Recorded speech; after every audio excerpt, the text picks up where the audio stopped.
Evangelho de João, capítulo 9. Caminhando Jesus, viu um homem cego de nascença. E os seus discípulos perguntaram: Mestre, quem pecou? Este ou os seus pais, para que nascesse cego? Respondeu Jesus: nem ele pecou, nem seus pais, mas foi para que se manifestem nele as obras de Deus.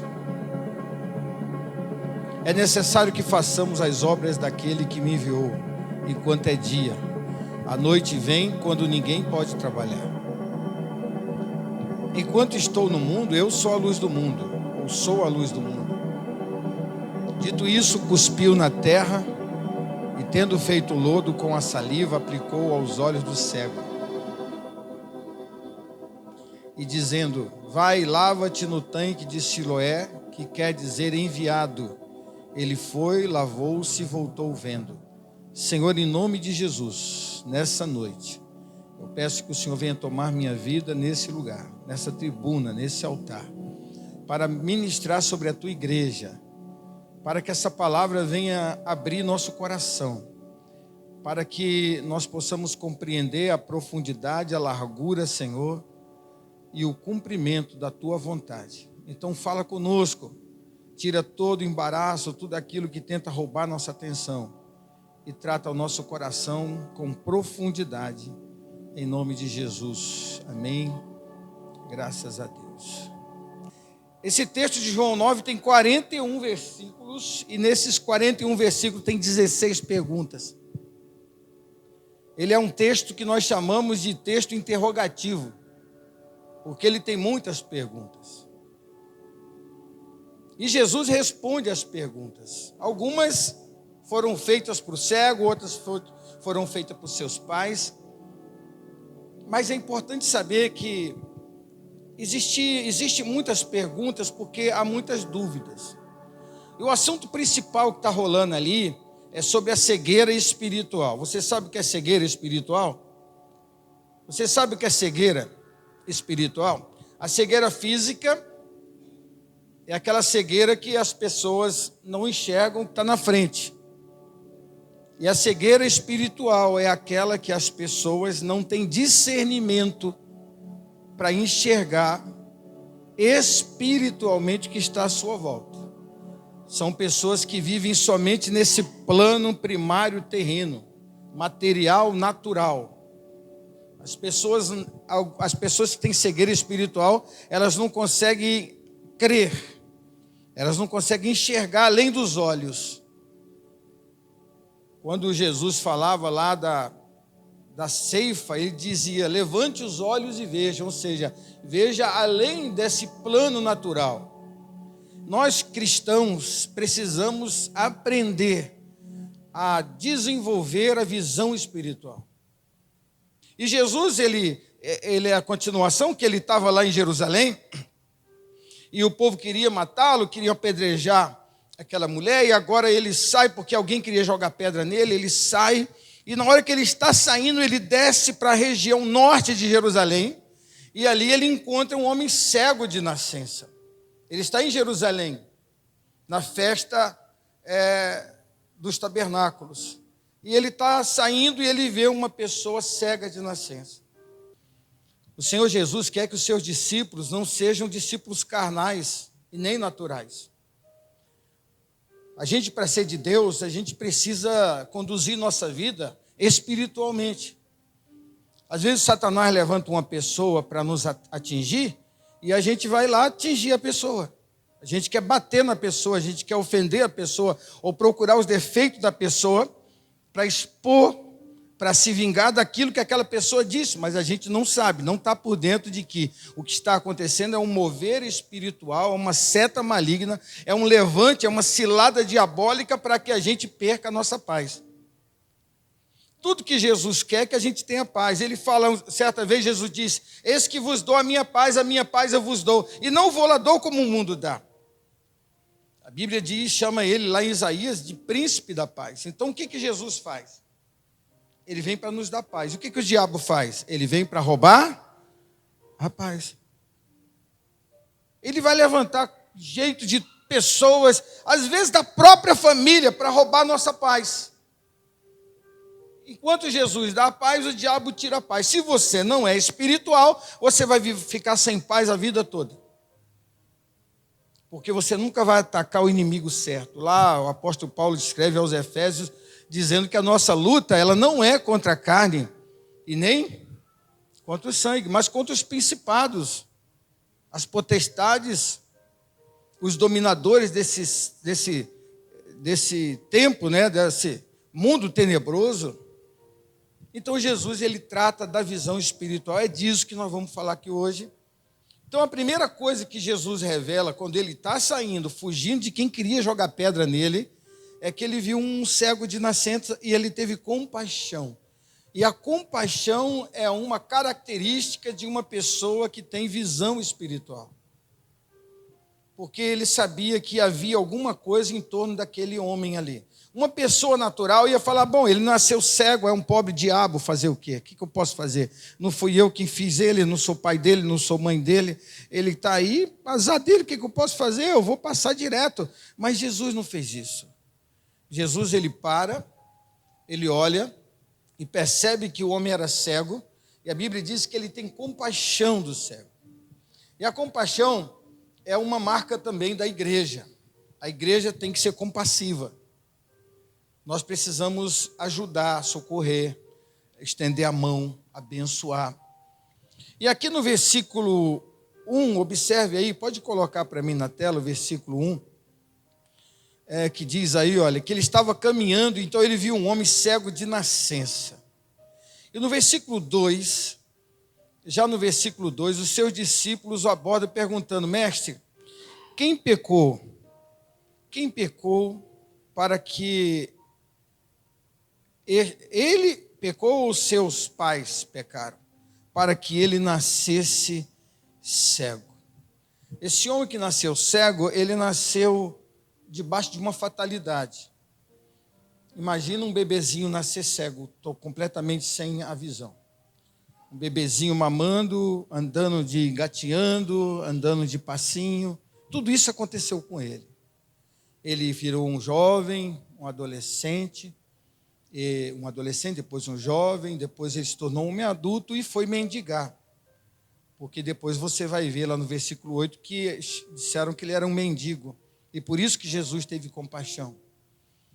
Então, naquela época, a pessoa que não tinha visão, que tinha algum defeito físico, ela não podia trabalhar, ela ficava pedindo esmola. Então, observe aqui, eu quero chamar a atenção de vocês, porque o que se passava na cabeça desse homem? O que será que passava na cabeça desse homem?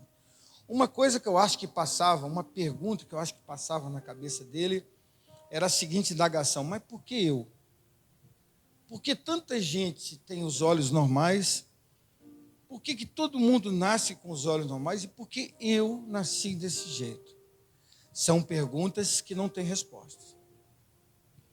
E é por isso que esse texto de Mateus 9 é um texto que ele tem muitas perguntas e algumas perguntas a gente não consegue dar uma resposta.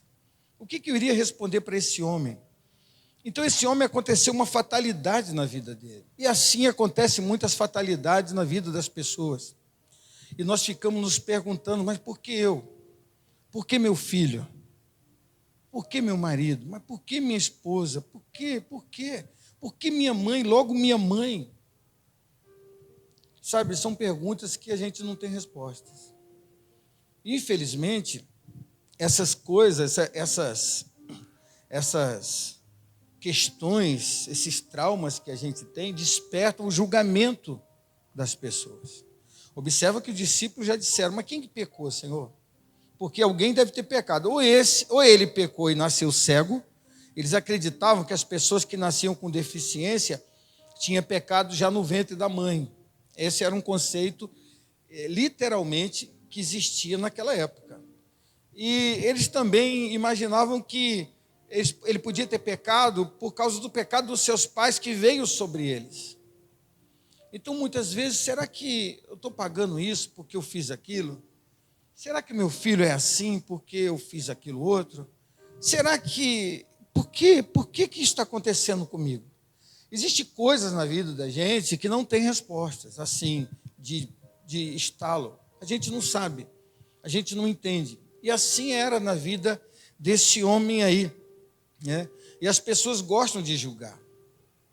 Às vezes acontece uma coisa, as pessoas dizem, olha, ele está acontecendo isso por aquilo, ele está assim porque ele fez isso.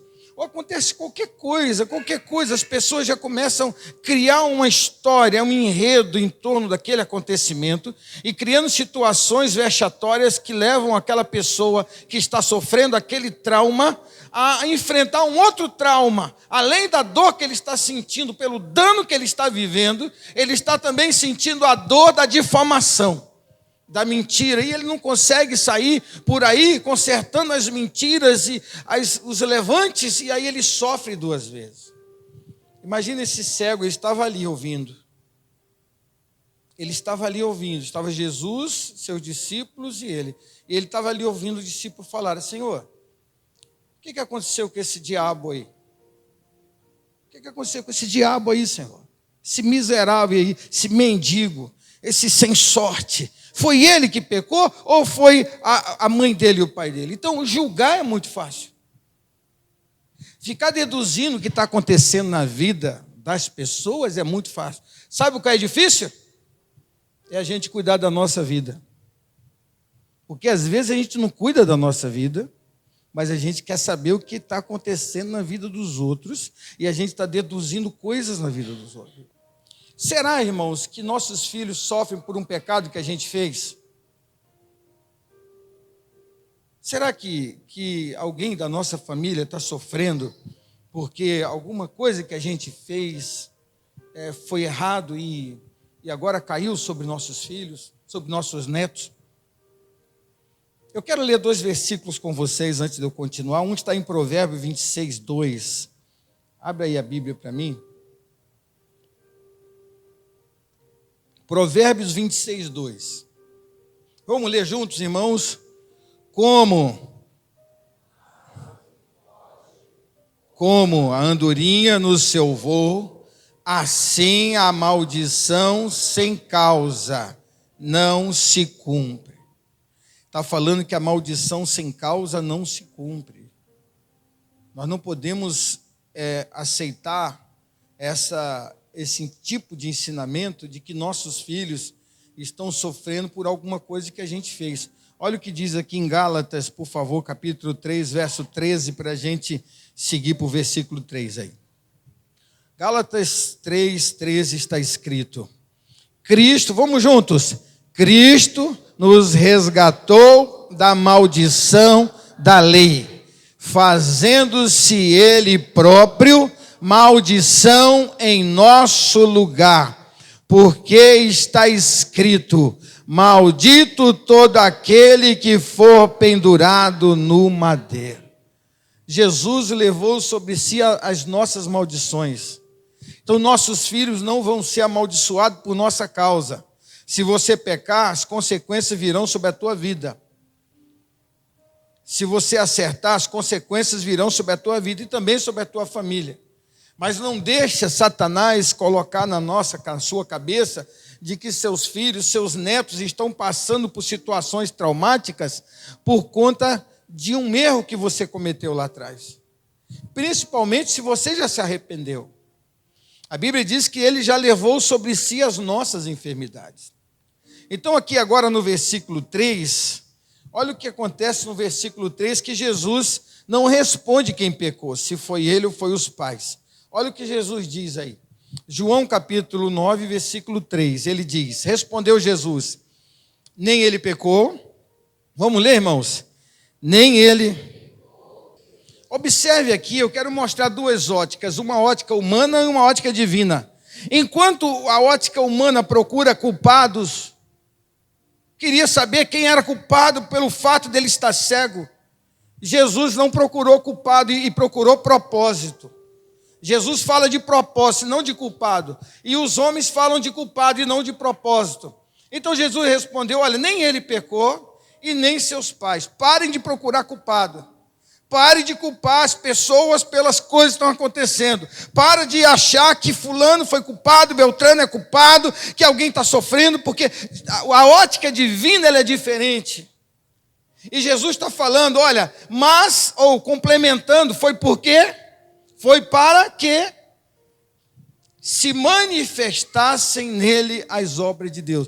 O Senhor Jesus está falando, há um propósito na vida, no aleijão desse homem. Muitos sofrimentos que a gente sofre na nossa vida, muitos traumas que a gente passa, muitas dificuldades que a gente enfrenta, muitas lutas que a gente tem que lutar, muitos confrontos que a gente, quando percebe, está no meio dele, e a gente não entende por que está lutando, a gente não entende por que está sofrendo, a gente não entende por que tantas setas vêm sobre nós, por que está acontecendo problemas na nossa vida, a gente não entende, e a gente começa a culpar as pessoas. Essa é uma visão humana natural. O que Deus está falando para nós é que de trás dessa turbulência que você está vivendo hoje, há um propósito de Deus de glorificar o nome dEle através da sua vida e da luta que você está passando.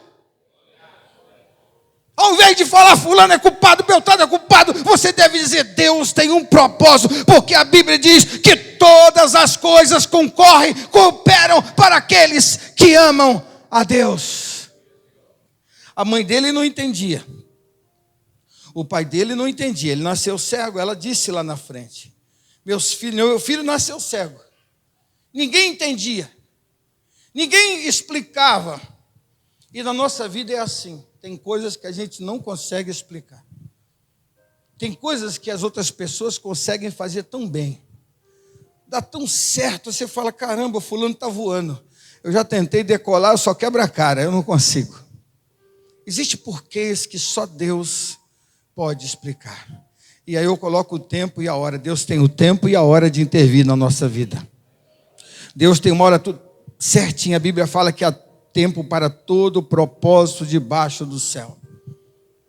Essa luta que você está passando, essa batalha que você enfrenta na sua casa, problema familiar, às vezes vem o divórcio, às vezes vem os traumas, a separação, às vezes vem as afrontas, vem tanta coisa sobre a gente não sabe dizer.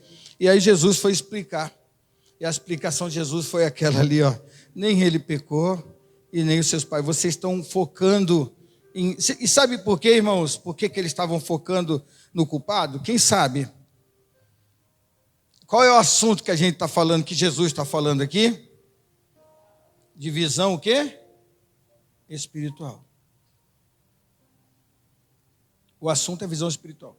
Quem não é espiritual, busca culpado. Quem é espiritual, busca propósito. Jesus ali já mostrou, já foi revelando a sua forma, a sua interpretação. Ele não focou no culpado. Ele não está buscando o culpado. Jesus não está buscando os porquês que nós estamos vivendo aí, o trauma que a gente está vivendo. O homem, ele procura em nós limites, ele fica procurando potencial e limites. Você não consegue porque você é limitado, você não consegue porque você não tem potencial, essa sua empresa não tem potencial, essa sua filha, ela é limitada, esse seu marido, ele é limitado, esse seu negócio, essa casa que você mora é um lugarzinho ruim pra caramba, esse bairro aqui é o último bairro da cidade, e o homem fica assim, esse carro seu, ele não é muito bom, esse motor é fraco, e aquilo ali é só potencial e limitação. Esse é o homem carnal natural, mas o homem de Deus, a pessoa de Deus, você pode morar dentro do buraco. Um homem de Deus, uma mulher de Deus que tem visão espiritual, ele chega lá, olha para você e fala, glória a Deus, porque Deus vai tirar você desse buraco e vai manifestar o poder dele, vai fazer disso aqui um lugar imenso para que a glória dele seja manifestada. Nós precisamos enxergar a nossa situação de forma espiritual. Ah, pastor, mas é pequeno. Ah, pastor, mas eu não consigo. Ah, pastor, mas é limitado. Ah, pastor, mas não tem potencial. tem. Se Deus estiver na frente, Ele faz o negócio avançar, Ele abençoa, Ele faz chover, Ele derrama a bênção, Ele faz aquele pequenininho, aquela coisa que não tem valor, se tornar em algo poderosamente favorável para a tua vida. Ele pode reverter a situação da tua vida, porque há um propósito. Deus tinha um propósito na vida desse ceguinho aí. Então, no versículo 5, versículo 4, vamos para o versículo 4. Ele fala sobre é necessário que faça as obras daquele que me enviou, e ele vai, porque ele vai fazer o que Deus mandou ele fazer, conforme ele veio. Agora o versículo 5.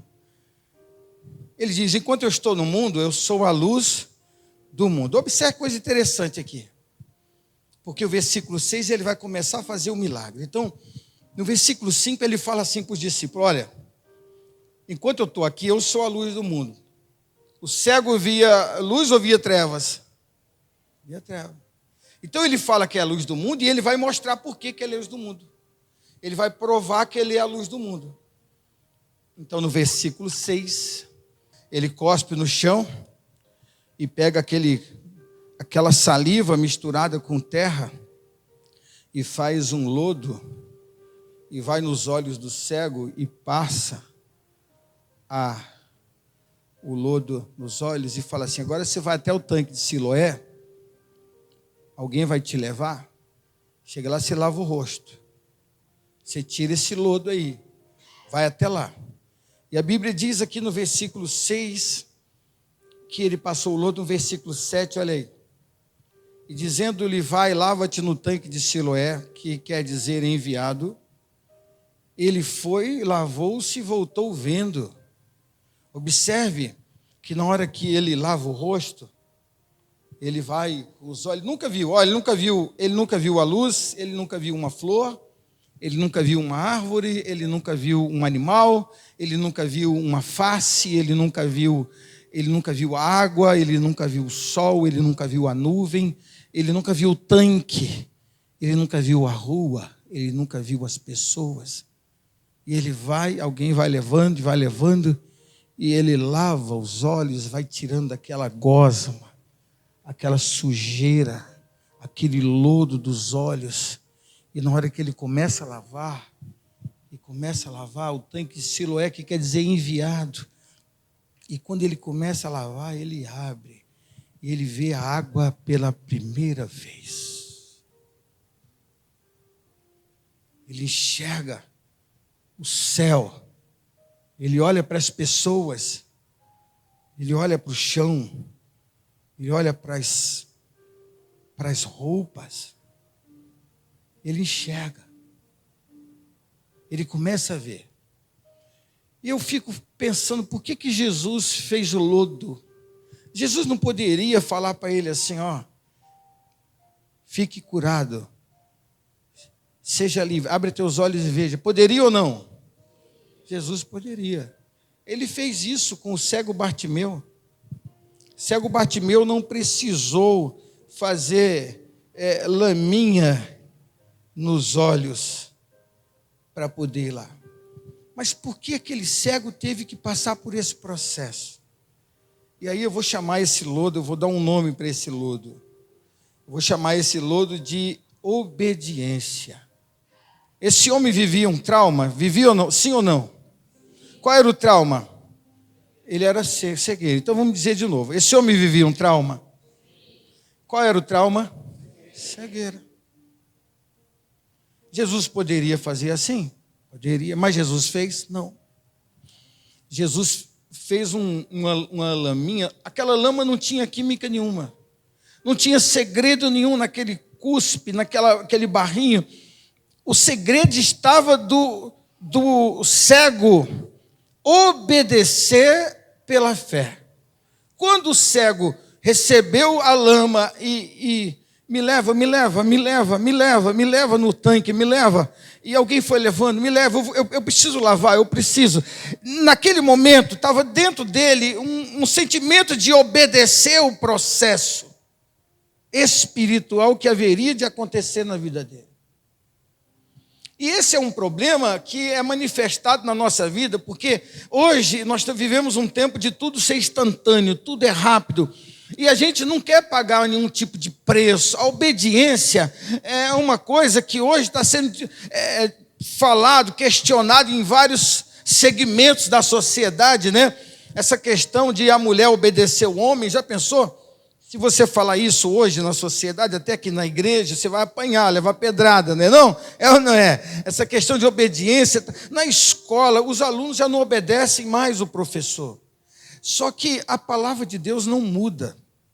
O relacionamento de Deus com o homem continua. O pecado de Adão foi comer do fruto ou foi a desobediência àquilo que Deus mandou? O comer o fruto foi a desobediência. Então o que Jesus fez?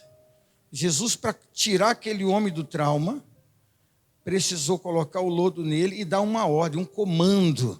Vai lá no tanque chamado Enviado, o tanque de Siloé, e lava teu rosto. Se aquele homem dissesse, mas eu não vou, o senhor sujou meu rosto. Eu estou com o rosto sujo, eu não vou. Por que não lava aqui? Eu não vou lavar. Mas aquele homem foi. E naquele momento que aquele homem foi, ele foi com fé. Ele acreditou que se ele lavasse, ele seria curado. E o que eu quero dizer para você é que muitas vezes, ou na maioria das vezes, Deus usa esse processo no nosso dia a dia. Às vezes você está passando um trauma na sua casa, na sua vida,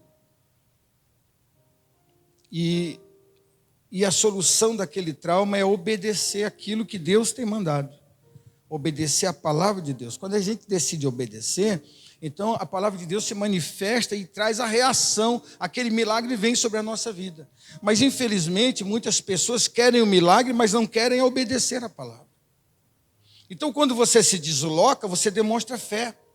Pastor, eu estou passando um trauma na minha vida, estou passando um trauma na minha casa, eu ando desempregado, estou desempregado há 2 anos, eu mando o currículo, ninguém abre a porta, eu não consigo, parece que está tudo fechado. Mas o que a palavra de Deus diz? O que Deus quer para você? O que Deus tem para você? Será que não está faltando esse processo da obediência? E esse moço, ele obedece, ele chega lá, e ele consegue enxergar, porque ele obedeceu a um comando, a uma voz, a voz de Cristo. E deixa eu falar uma coisa para vocês. O ensinamento que Cristo disse para ele seguir até o tanque, o Senhor Jesus mostrou para ele o caminho da saída do trauma que ele vivia. Você, para ficar curado, você agora tem que ir até lá. Sabe, irmãos, a gente é cristão, não é? A gente não é cristão? Então, se a gente é cristão, a gente tem que viver debaixo daquilo que Cristo nos ensinou. Aquilo que Jesus nos manda fazer é o que nós temos que fazer. Na criação dos nossos filhos, na relação com o nosso trabalho, na relação com o dinheiro, na relação com as pessoas que estão em volta de nós. Na nossa relação com Deus, nós temos palavras de Deus aqui, em todos os aspectos, que nos conduz a ter vitória na nossa vida. Então, se nós somos cristãos, tudo está aqui, a palavra de Deus nos ensina em tudo, o nosso relacionamento, a nossa vida de fé, não tem nada que o Senhor Jesus não falou, Ele falou de tudo, o nosso procedimento. Mas a maioria das vezes, a gente aplica para a nossa vida aquilo que a gente acredita que é o correto, e não o que a palavra de Deus manda. E esse lodo que ele passou nos olhos do cego e mandou lavar, é como se ele estivesse falando, me obedece que você vai se dar bem. Senhor Jesus, eu não estou dando a minha vida, me obedece que você vai se dar bem. Olha, Senhor, a minha casa, me obedece lá na sua casa que você vai se dar bem. A minha vida espiritual, Senhor, me obedece que você vai se dar bem. Vai no tanque de Siloé, lava o rosto que você vai enxergar. Irmãos, nasceu cego, o olhinho dele fechadinho. Era impossível para a vida humana. O homem não enxergava uma cura. Na Bíblia não falava disso. Primeira vez que um cego é curado dessa forma. E eles ficaram assustados. Então Deus Deus, Ele quer fazer coisas gloriosas na nossa vida. Ele quer remover os traumas na nossa vida. Ele quer tirar esses problemas complicados que estão embutidos na nossa vida. Essas situações que parece que nunca vão sair da nossa vida. Mas é preciso obedecer aquilo que Ele está falando, por mais difícil que seja. O Senhor Jesus aqui, Ele colocou até uma situação vexatória para aquele cego. Ele condicionou aquele cego a sair, ele já era mendigo, sair com o rosto cheio de lama, assim, olha. É uma situação vexatória, mas era uma ordem de Cristo. Às vezes a ordem de Cristo para a nossa vida não cai bem para nós. A gente não gosta muito do que Ele mandou a gente fazer. Tem hora que aquilo que Cristo mandou a gente fazer, o que a palavra de Deus manda fazer, é uma situação até chata da gente estar fazendo, porque a gente fica sem jeito, sem graça, não é legal, mas é necessário, é preciso. A gente precisa encarar o cristianismo como um discípulo de Cristo, e o discípulo obedece aquilo que o mestre manda. Versículo 25, ele diz, olha, se perguntaram, o que você tem para falar desse cara? Ele não é pecador? Ele disse assim, olha, o ex-cego disse, se é pecador, eu não sei. Uma coisa eu sei, Ele mudou completamente a minha vida. Sabe, irmãos, não paute a sua vida pelo pensamento dos outros, o que as pessoas acham. Você teve uma experiência com Deus? Quem aqui já teve uma experiência com Deus? É isso que vale. É isso que está valendo, é isso que é importante para você. Não se preocupe com mais nada, com o que as pessoas dizem de você, pensam de você, o que as pessoas julgam você, não importa. Não paute sua vida sobre os conceitos que as pessoas impõem sobre a sua vida. Jesus é pecador. Essa igreja não presta. Aquela pregação não vale nada. Esse Jesus aí, ele não é filho de Deus. Olha que estão falando que ele é pecador. Olha o versículo antes, olha o versículo 24 aí, por favor. Então chamaram pela segunda vez o homem que fora cego e disseram, fala a verdade, nós sabemos que esse homem é o quê? Pecador. O que você diz? Se ele é pecador, não me interessa, eu não sei, só sei que ele mudou a minha vida. Jesus mudou a sua vida? Ele já transformou a sua vida alguma vez? Então, se você quer viver fora desses traumas, você precisa pôr isso na sua cabeça. Não paute a sua fé sobre o pensamento das pessoas. Paute a sua fé pela experiência que você teve com Deus, por ter ouvido a sua voz, por ter experimentado uma mudança, por ter experimentado uma transformação. No planeta Terra está cheio de pessoas que estavam mortas e agora estão vivas. Está cheio de pessoas que eram embriagadas, eram pessoas que viviam nas drogas, pessoas que viviam se prostituindo, pessoas que eram do submundo do crime. Existem pessoas hoje em todo lugar que eram infiéis, eram malignas, que adoravam Satanás, que faziam cultos ao diabo. Em volta do planeta está cheio de pessoas que viveram uma vida completamente pecaminosa e destruída, mas um dia encontraram Jesus, o poderoso, na sua vida, e Ele arrancou essa pessoa de onde ele vivia, e é isso que importa para você agora. Não importa o que dizem, não importa o que falam, o que importa é que Ele mudou a sua vida, e é isso que basta. E ninguém vai arrancar isso de você. Se ele é pecador, não me interessa, não me importa. Uma coisa eu vou dizer para o senhor aí, os seus fariseus: eu era cego e agora eu vejo. Eu quero encerrar essa mensagem, vou até fechar minha Bíblia, dizendo para você que se você não teve uma experiência com Deus ainda, se você hoje, fecha seus olhos um pouquinho assim, fecha seus olhos um pouquinho, chama o louvor para o altar, por favor. Fecha seus olhos um pouquinho, escute o que eu vou falar para você. Eu sei que você não é cego, nem cega, mas você quer ter uma experiência com Deus? Então coloque esse trauma que você tem na sua vida, essa luta que você tem na sua vida, esse problema que você tem carregado há anos, coloca diante de Deus hoje e fala: Senhor Jesus, Eu quero ter uma experiência com o Senhor hoje. Eu quero experimentar o toque do Senhor na minha vida. Eu quero que o Senhor abra meus olhos espirituais. Senhor, cura, liberta, abençoa, transforma. Eu não sei qual é o trauma, a luta que você tem enfrentado. Eu não sei o que é que tem roubado a tua paz, o que tem tirado o seu sono. Mas nessa noite eu quero orar por você. Se você quer ter uma experiência com Deus, enquanto eu estiver orando, você vai colocar diante de Deus. Você vai dizer: Senhor, entra com a providência nessa área aqui. Pastor, mas se for financeira? Melhor, mais fácil ainda para Jesus. Mais fácil ainda. Pastor, se for relacional? Ih, melhorou. Agora que melhorou. Pastor, se for cura, Ele pode curar. Ele pode te libertar. Ele pode libertar sua família, sua casa. Ele pode transformar a sua vida. Vamos ficar de pé?